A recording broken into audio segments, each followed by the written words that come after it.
pustimo u mislima svojim, neka pored nas prođu svi oni Srbi koje mi nazivamo znamenitim.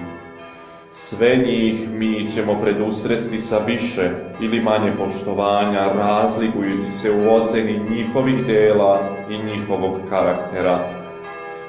No kad pored nas bude prolazio vladika Rade, mi ćemo morati začutati i ustati.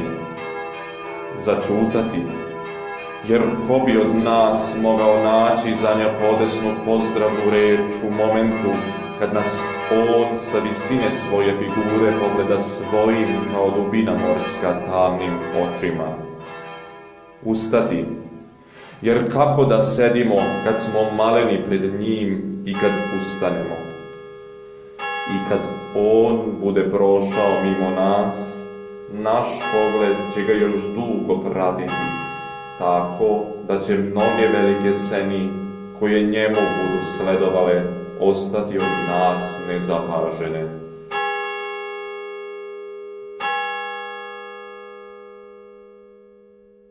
Njegoš, harmonija.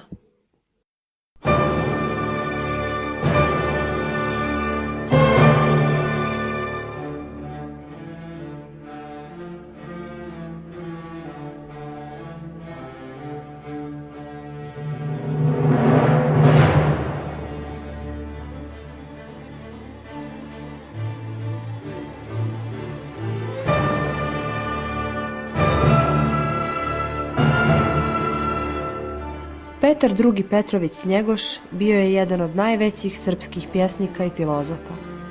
Rođen je 1813. godine u selu Njeguši blizu Cetinja. Obrazovanje je stekao u crnogorskim manastirima, a nakon smrti svog strica Petra I. postao je duhovni i svjetovni vladar Crne Gore. Uoči smrti, oktobra 1830. godine na Cetinju, vladika Petar I. izrekao je svoju posljednju volju.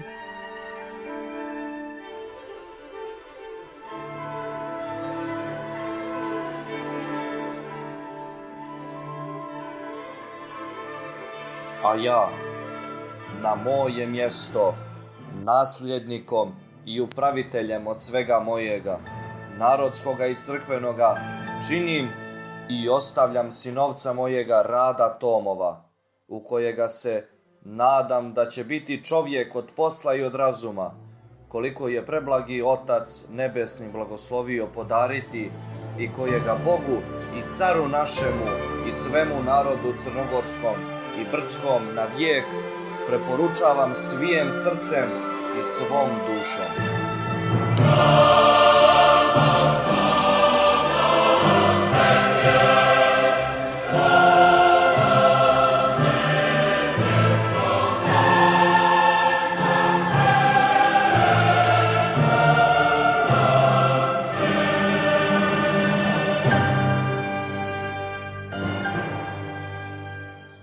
Muzikolog Branka Radović u svojoj knjizi Njegoš i muzika piše: Vuk Karadžić, Njegoš, Mokranjac, svako u svom domenu ispisuju tragove istorije jednog naroda i nacije, utemeljujući nacionalni kod u oblastima jezika, pesništva i muzike.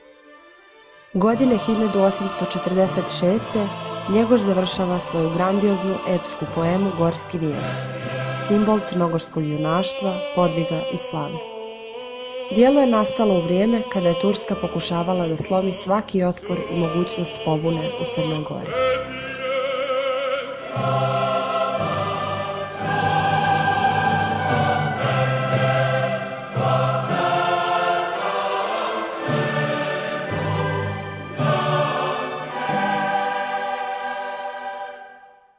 Tvrd je orah voćka čudnovata, ne slomi ga, al zube polomi. Piše Njegoš u Gorskom vijencu. Iako govori o istorijskim događajima, on ipak daje paralelu sa vremenom u kom živi, što se naročito vidi kroz glavne aktere ovog herojskog epa.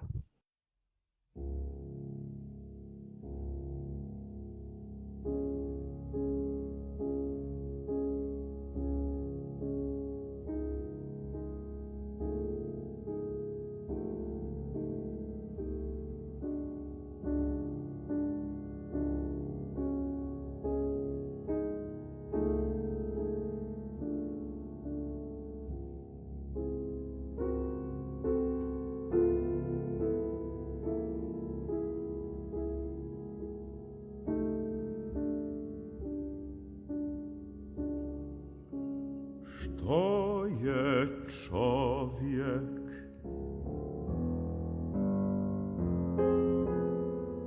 A mora bit čovjek.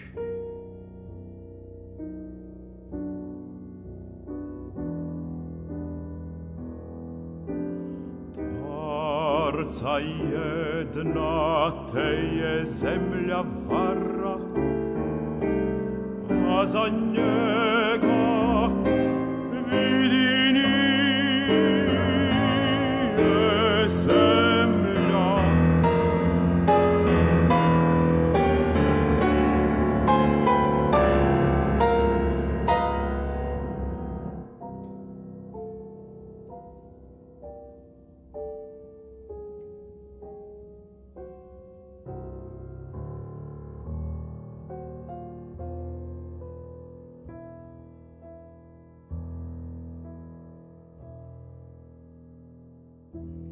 Je li javije od sna smućenije?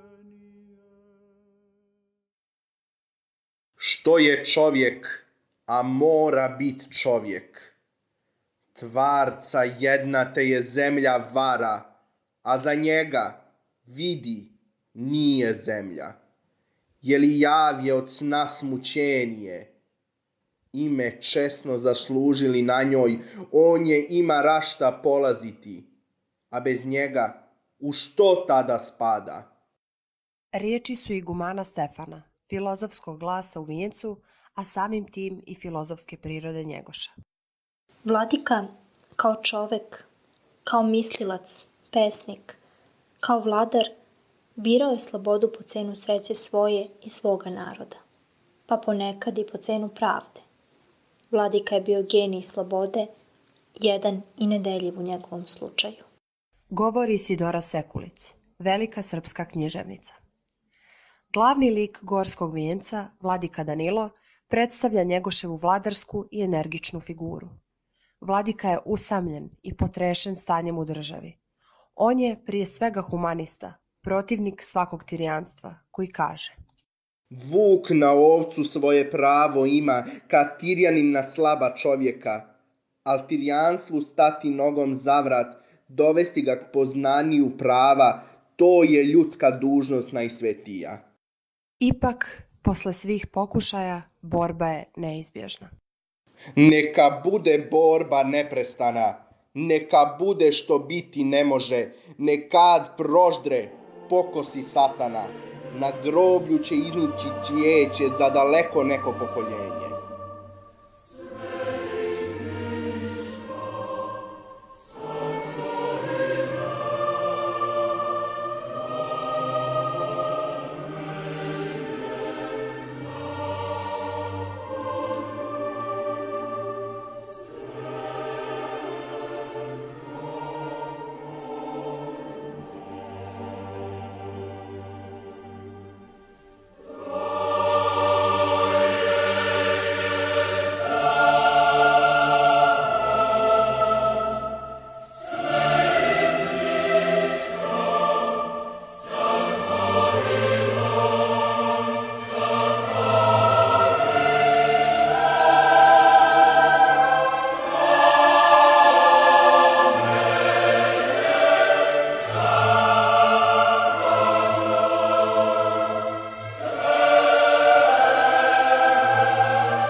Dvojstvo zemaljskog i božanskog preplitalo se u njegovom životu između uloge vladara i verskog duhovnika, vođe crkve i vođe naroda. U posljednjoj poruci postoji to dvojstvo surove stvarnosti u kojoj je Njegoš proveo život i one božanske iskre koje je posvetio svom duhovnom biću.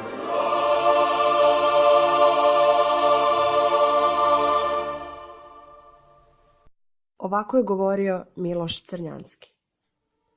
Do Njegoša nad nama se oblaci tmure, patnja je opšta i razliva se beskrajno, bez smisla.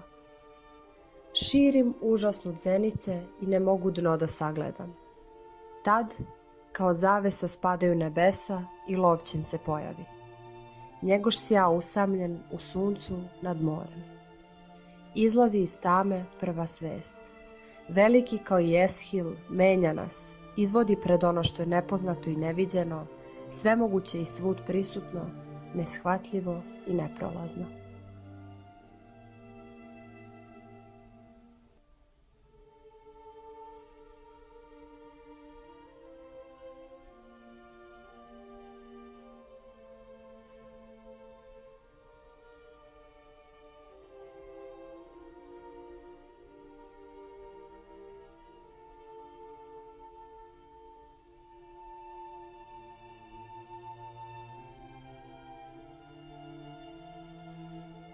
Ja na tvoj poziv smireno idem, ili po tvojim lonom da vječni san boravim, ili u horove besmrtne da te vječno slavim.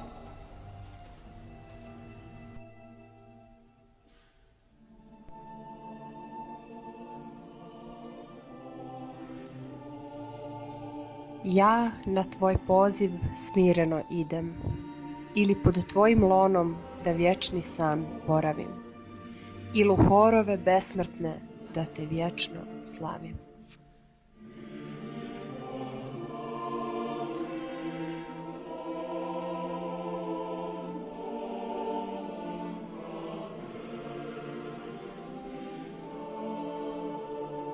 Ovo je bila emisija Njegoš harmonija.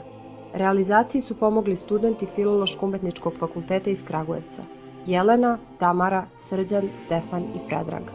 Kompozicije koje ste čuli su Testament Rajka Maksimovića i stihovi iz Gorskog vijenca Ljubice Marić.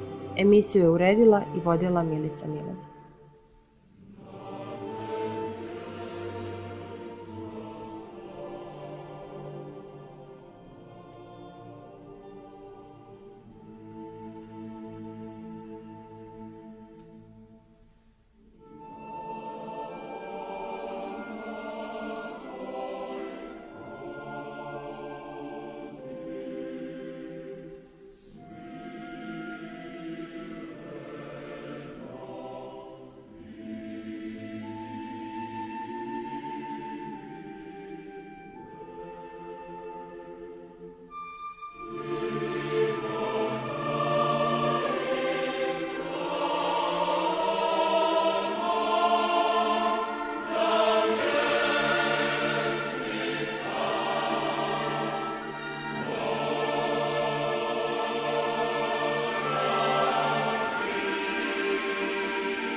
Thank you.